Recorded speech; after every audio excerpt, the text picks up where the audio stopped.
Bienvenidos a Casa de Bendición. Soy el pastor Renato Morales. Te doy muchas gracias por acompañarnos en este día.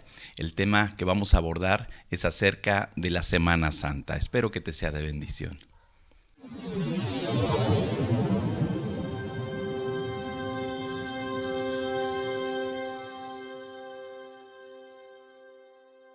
Quiero iniciar este tema con una pregunta muy importante.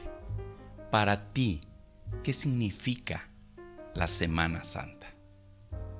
Porque para muchas personas tal vez significan los únicos días de descanso al año.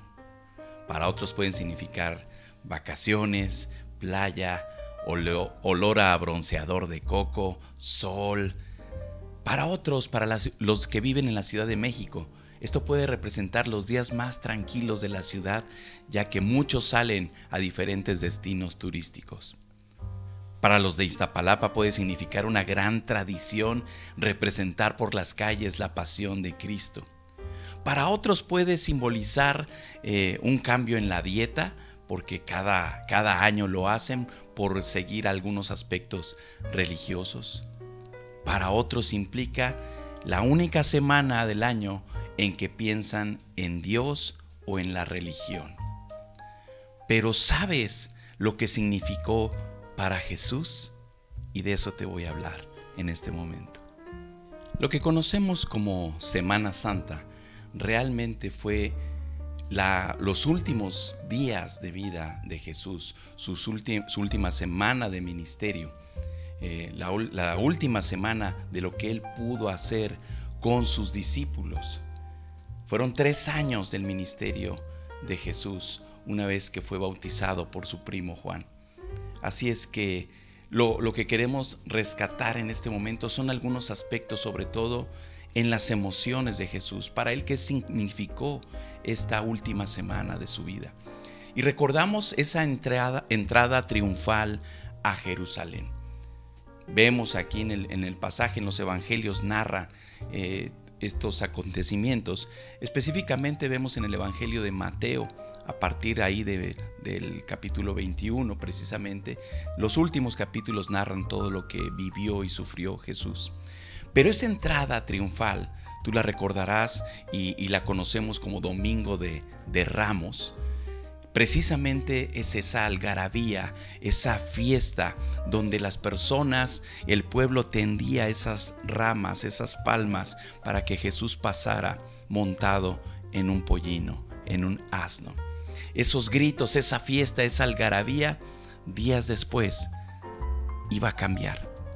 Si nos hubiéramos quedado nada más con esa imagen de fiesta, de júbilo, de aclamación hacia Jesús, podríamos decir, esa es la actitud que se debería de tener delante del Mesías. Sin embargo, no fue así. Esas mismas personas, unos días después, cambiaron. ¿Alguna vez has estado en contacto con alguien que tú sentías que era alguien muy cercano o en el que podías confiar y de repente cambió contigo? Pues eso experimentó Jesús después de ese día de su entrada triunfal. Voy a leer una porción del Evangelio de Mateo en el capítulo 26, del 36 al 44. Te voy a leer. Jesús ora en Getsemaní. Entonces llegó Jesús con ellos a un lugar que se llama Getsemaní y dijo a sus discípulos: Sentaos aquí, entre tanto que voy allí y oro. Y tomando a Pedro y a los 2 hijos de Zebedeo, comenzó a entristecerse y a angustiarse en gran manera. Entonces Jesús les dijo: Mi alma está muy triste hasta la muerte, quedaos aquí y velad conmigo. Yendo un poco adelante, se postró sobre su rostro, orando y diciendo: Padre mío, si es posible, pase de mí esta copa, pero no sea como yo quiero, sino como tú. Vino luego a sus discípulos y los halló durmiendo, y dijo a Pedro: Así que no habéis podido velar conmigo 1 hora. Velad y orad para que no entréis en tentación. El espíritu, la verdad, está dispuesto, pero la carne es débil. Otra vez se fue y oró por segunda vez diciendo: Padre mío, si no puede pasar de mí esta copa sin que yo la beba, hágase tu voluntad. Vino otra vez y los halló durmiendo, porque los ojos de ellos estaban cargados de sueño. Y dejándolos, se fue de nuevo y oró por tercera vez, diciendo las mismas palabras. En este pasaje, lo que vemos es a un Jesús sufriendo, a un Jesús angustiado. Nos cuesta trabajo pensar en Jesús de esta manera, pero no debemos olvidar que Él era 100% Dios, pero también era 100% humano. A veces pensamos que era 50 y 50, era Dios y era hombre, 50 y 50, pero no. Él tenía el 100% de la presencia de Dios en Él. Él era Dios, pero también era 100% hombre, con las mismas debilidades, con los mismos dolores y sufrimientos que podemos enfrentar tú y yo. Y aquí el pasaje nos dice que Él estaba angustiado, que Él estaba triste, que Él estaba preocupado, porque sabía a lo que se iba a enfrentar. Él lo sabía y estaba dispuesto a hacerlo. Y en ese momento ora: Padre, si es posible, no quiero pasar por esto, pero no sea lo que yo quiero, sino lo que tú. No estamos comentando cronológicamente cada acontecimiento o las emociones de Jesús, pero que sí nos quede claro que fue en este periodo de tiempo, para que podamos entender exactamente lo que él vivió. Y precisamente Él anuncia, estando con sus discípulos, que iba a ser traicionado. La traición es una herida, es una ofensa que debilita, que daña, deja una cicatriz muy, muy profunda. Los discípulos habían estado con Jesús ya durante 3 años. Habían convivido con Él, habían presenciado sus milagros, habían gozado de su amistad y de su protección. Sin embargo, aún con todo eso, la avaricia ganó en el corazón de Judas. Y Jesús les anuncia en aquel momento también emblemático, histórico de la última cena. Y les dice que va a ser traicionado, que va a ser entregado, y que alguien de los que están allí, todos empiezan a preguntarse: ¿acaso seré yo, maestro? Y hasta que llegó a Judas y él mismo le confirma, le dice: tú lo has dicho. La traición fue algo que experimentó. ¿Alguna vez te han traicionado a ti? No es nada agradable, y esto es parte de lo que vino a afectar, a golpear la mente y el corazón de Jesús. Al cometer un delito, algo que quebrante las leyes, pues es normal que se haga justicia. Sin embargo, Jesús fue arrestado sin haber hecho nada malo.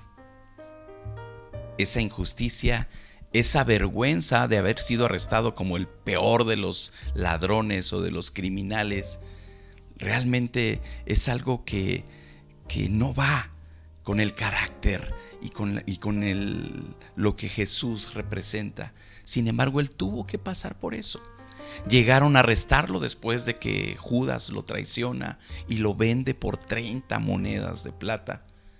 Y en ese momento Pedro saca una espada y le corta la oreja a Malco. Y en ese momento que podría sentirse una tensión extrema, Jesús le da una enseñanza a Pedro. Todavía en ese momento sana la oreja de Malco y le dice: tranquilo, no saques tu espada, porque así no es como se hacen las cosas. Jesús fue arrestado. Después de estas circunstancias, bueno, pues Pedro ya había escuchado precisamente. Jesús les había dicho: van a ser dispersados como ovejas cuando llegue el momento, y se van a escandalizar de mí. Y nuevamente Pedro le dice: no, Señor, yo jamás me voy a escandalizar de ti. Y le dice Jesús: tranquilo, Pedro, te digo que antes de que el gallo cante, me habrás negado 3 veces.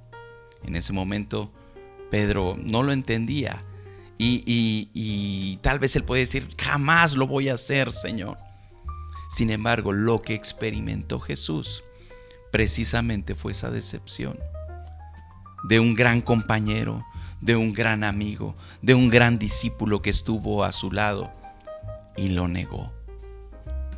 Ve tomando cuenta de esto, de esas emociones, de lo que Jesús sufrió en estos últimos días de su vida. Arrestado, Jesús es sometido a un juicio totalmente injusto, porque incluso había falsos testigos que estaban allí diciendo cosas. Finalmente lo acusan de blasfemo por él llamarse Hijo de Dios y por decir que él iba a resucitar, y así como el templo iba a ser destruido. En fin, tantas cosas que en ese momento no fueron capaces de distinguir a quién tenían enfrente. Jesús fue azotado, lo insultaron, le escupieron. Fue algo tremendo lo que él tuvo que soportar en ese juicio, para que finalmente lo sentenciaran a ser crucificado. La crucifixión en esos tiempos era la pena que se le daba a aquellos criminales, aquellos que habían cometido delitos muy graves, y era una vergüenza pública. Además del dolor físico que esto podría causarles, era un acto vergonzoso porque eran exhibidos,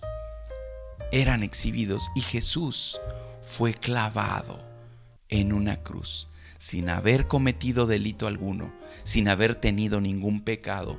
Él fue clavado en una cruz por unos clavos enormes que atravesaban sus manos y sus pies. Fue azotado a tal grado que su rostro fue desfigurado y la piel de su cuerpo se caía a pedazos. Fue un sufrimiento tremendo el que él tuvo que pasar en esa cruz. Y fue parte de lo que él estuvo dispuesto a dar por amor a ti y por amor a mí. Así fue la última semana de la vida de Jesús. Así fueron esos acontecimientos, así fueron esas emociones que él tuvo que experimentar, ese dolor, ese sufrimiento. Esto fue lo que él pasó. Al principio hacíamos la pregunta, ¿sabes lo que significa para Jesús esa Semana Santa? Para Jesús significó obediencia. Una y otra vez, cuando leemos lo que le estaba pasando, él decía, para que se cumpla lo que ha sido escrito. Y él lo hacía así.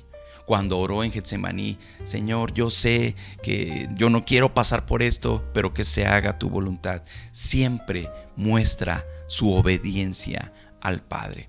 Y sí, tuvo que haber un derramamiento de sangre para que tú y yo podamos el día de hoy tener salvación y vida eterna. Es la solución que dio Dios para la humanidad a través del sacrificio de Jesús. Sí, es algo muy dramático, muy trágico lo que le pasó, pero fue lo que tenía que suceder para que podamos tener salvación. Así es que cada que tú pienses en Semana Santa, si piensas en los ejemplos que di al inicio, tal vez en simplemente descanso, vacaciones, despejarte, piensa en lo que Jesús tuvo que pasar. Este es el verdadero motivo de la celebración. Hoy no vamos a ahondar en el glorioso final de esa Semana Santa, que es la resurrección. De eso hablaremos la siguiente semana. Pero para que se haya dado eso, tuvo que padecer, tuvo que sufrir. Y eso lo hizo siendo hombre. Así es que sí hubo dolor, hubo tristeza, hubo desánimo, hubo decepción, hubo tragedia. Tantas cosas que Jesús tuvo que sobrellevar y cargar en sus hombros, además de esa pesada cruz. Él pagó por ti y por mí. Lo que nosotros deberíamos de pagar a causa de nuestro pecado fue pagado por Él. Él estuvo dispuesto a sufrir. Y eso es lo que significa. Eso es lo que tuvo que suceder. Tenemos que entender el significado de estos días es mucho más grande y con un impacto en la eternidad, con un impacto en el ambiente espiritual, porque sabemos que Jesús triunfó. Jesús triunfó. Y eso es algo que podemos compartir tú y yo. Valió la pena todo ese sufrimiento. Así es que démosle honra a aquel que padeció por nosotros. Honremos a aquel que tuvo que sufrir por nosotros. Con nuestra propia vida no podríamos pagar lo que Él hizo por nosotros. Así es que démosle un poco de mayor importancia a estos días, y no solamente una Semana Santa, unos cuantos días al año. Con toda nuestra vida honremos a aquel que la dio por nosotros. Él dio su vida por nosotros y debemos de vivir eternamente agradecidos. Honremos a Jesús. Para ti, ¿qué significa la Semana Santa? Espero que este mensaje te haya hecho reflexionar un poco acerca de lo que Jesús hizo por nosotros, y compártelo con alguien más. Que disfrutemos estos días meditando, estudiando, pensando y alabando a aquel que merece toda nuestra adoración. Nos vemos hasta la próxima. Que Dios les bendiga.